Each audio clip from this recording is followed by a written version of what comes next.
કંસના બોલાવ્યાથી વૃષ્ણિ નાયક અક્રૂર તેને મળવા માટે તેના મહાલયમાં ગયા. કંસની ધૃતતા અને વેરભાવથી એ અજાણ્યા નહોતા, એટલે એમને ખુશ કરવાની તેની તત્પરતા જોઈને અક્રૂરને બહુ આશ્ચર્ય થયું. કંસે કહ્યું, અક્રૂર, મને સમાચાર મળ્યા છે કે મુનિશ્રેષ્ઠ કૃષ્ણ દ્વૈપાયન વ્યાસ આવતીકાલે મથુરા આવવાના છે. તેઓ અહીં શા માટે આવે છે તે તમે તો જાણતા જ હશો. એમના આવવાનું પ્રયોજન શું છે? મહાપરાક્રમી ભીષ્મે મારા પર જે સંદેશો મોકલ્યો છે તેના સંબંધમાં તેઓ અહીં આવતા હશે. વસુદેવને ઇન્દ્રપ્રસ્થ લઈ જવા માટે ભીષ્મે દૂતો મોકલાવ્યા છે, એ તો તમે જાણો છો ને? હું જાણું છું રાજકુમાર, અક્રૂરે ઉત્તર આપ્યો. વેદવ્યાસ શા માટે અહીં આવે છે? કંસે અધીરાયથી પૂછ્યું. સ્મિત કરીને અક્રૂરે કહ્યું, મને શી ખબર? કંસે કહ્યું, મારી ખાતરી છે કે તમે જાણો છો. તમારે એમની સાથે સારો પરિચય છે, નહીં? હા, એ પૂજ્યપાદને હું ઘણીવાર મળ્યો છું, અક્રૂરે જવાબ આપ્યો. કંસે તિરસ્કારથી કટાક્ષ કર્યો. તો શું મુનિ માછીમારની કન્યાના પુત્ર અને કુરુવંશના રાજકુમારોના પિતા છે? એ વાત સાચી છે? અક્રૂરે ઉત્તર આપ્યો, મુનિશ્રેષ્ઠે એ વાત કદાપી ગુપ્ત રાખી નથી. એનાથી તેઓ શરમાતા પણ નથી. કુરુ રાજકુમારોના દાદીમાં મહાદેવી સત્યવતી એમના માતા થાય.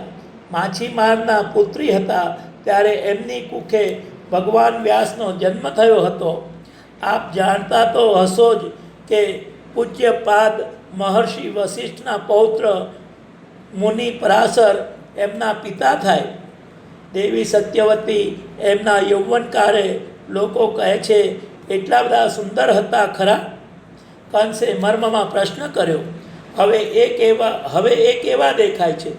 એક ક્ષણ પણ અક્રૂર મૂંગા રહ્યા. ઉતાવળે તેઓ કંઈ જવાબ દેવા નહોતા માગતા.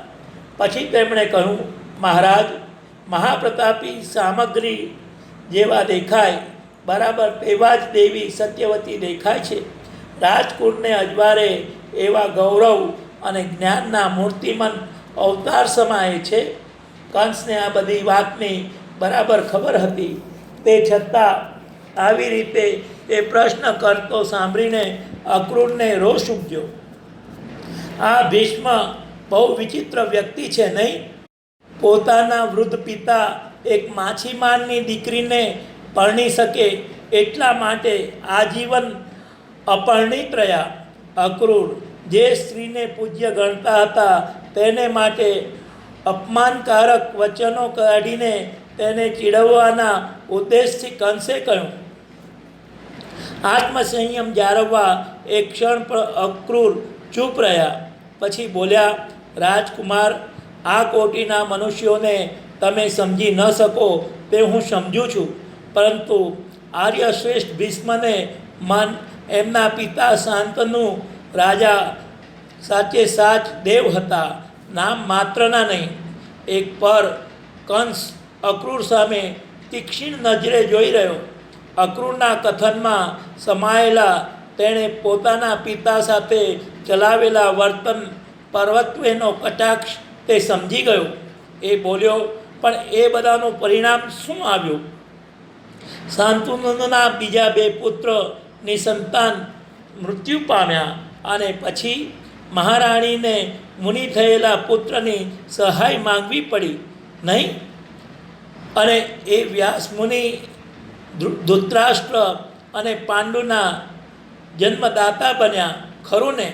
આમાં રહેલા ડંખનો ઉત્તર આપતા અક્રૂરે કહ્યું, હા, પ્રાચીન નિયોગના વિધિ અનુસાર સ્મૃતિઓએ અન્ય રાખેલા પ્રજોત્પત્તિનો પ્રાચીન વિધિ, એ વિધિ અનુસાર અમુક વિશિષ્ટ સંજોગોમાં જ્યેષ્ઠ ભ્રાતા પોતાના નાના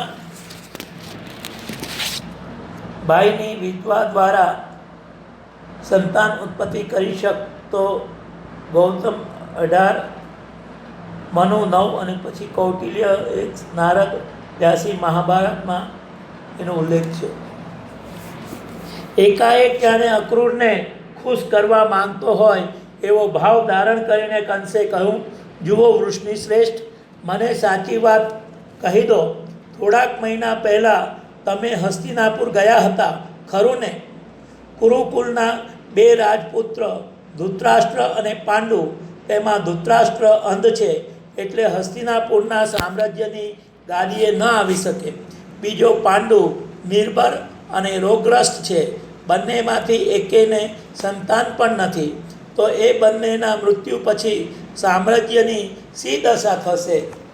જ્યાં સુધી ભીષ્મ બેઠા છે ત્યાં સુધી કુરુ સામ્રાજ્યને શું થવાનું છે? કુરુઓ વિજય મેળવે છે ધર્મ વડે, છર કે બળથી નહીં. કંસે કહ્યું, હા ઠીક, પણ ભીષ્મ વસુદેવને ઇન્દ્રપ્રસ્થ શા માટે બોલાવે છે?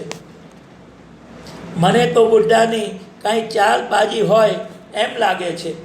હું તો એટલું જાણું કે આર્યશ્રેષ્ઠ ભીષ્મ કદાપી કપટ કે યુક્તિનો આશ્રય લે નહીં. અક્રૂરે કહ્યું, પણ હું વસુદેવને જવા દેવાનો નથી. કંસે કહ્યું, તમે જવા નહીં દો તે પણ હું જાણું છું, પરંતુ એથી ભીષ્મ આપના પર રોષે નહીં ભરાય. અને ભીષ્મનો કોપ કેવો ભયંકર છે તે આપ ક્યાં નથી જાણતા? વસુદેવને જતા રોકવા એ શાણપણનું કામ નથી, પરંતુ આટલું ખરું કે દેવકીને અહીં એકલી મૂકીને વસુદેવ ક્યાંય નહીં જાય. અને રાજકુમાર આપ દેવકીને એની જોડે નહીં જવા એની જોડે જવા નહીં દો એમ તો હું માનું છું. જરા હસીને કંસે કહ્યું, બરાબર છે અક્રૂર, તમે ચતુર છો. તો કહો ભીષ્મને મારે શો ઉત્તર મોકલાવી આપવો? તો કહો ભીષ્મને મારે શો ઉત્તર મોકલાવી આપવો? વસુદેવને બદલે હું દેવક કાકાને મોકલું તો? જો તેઓ પણ ભીષ્મ મોકલેલો સંદેશો લઈને આવે તો મારે મુનેને શો જવાબ આપવો? સાચી વાત શા માટે ન જણાવી દેવી?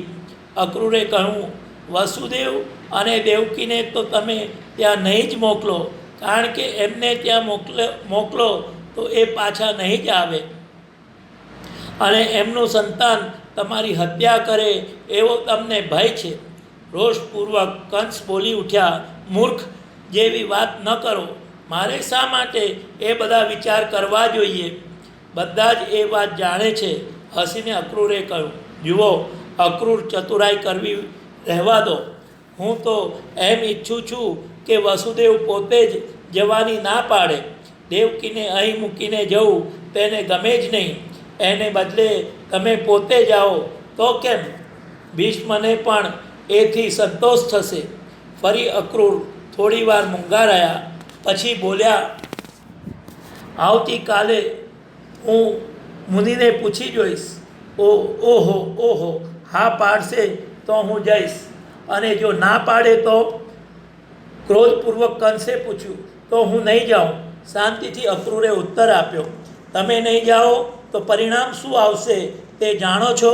ક્રોધથી લાલચોર આંખો કરી કંસે કહ્યું, જીવન અને મરણની વાત તો ઈશ્વરના હાથમાં છે રાજકુમાર. અક્રૂરે જવાબ આપ્યો અને નમસ્કાર કરી ખંડમાંથી ચાલવા માંડ્યું. સિંહાસન પરથી ઊભા થઈને કંસે ગર્જના કરી, હું આજે સંધ્યાકાળે મૃગ્યા માટે જવાનો છું. મુનેને હું મરવા માંગતો નથી, અને તમારે તો મેં કહ્યું છે તેમ જ કરવાનું છે. જવાબમાં અક્રૂરે જરા પાછા ફરીને સ્મિત કર્યું.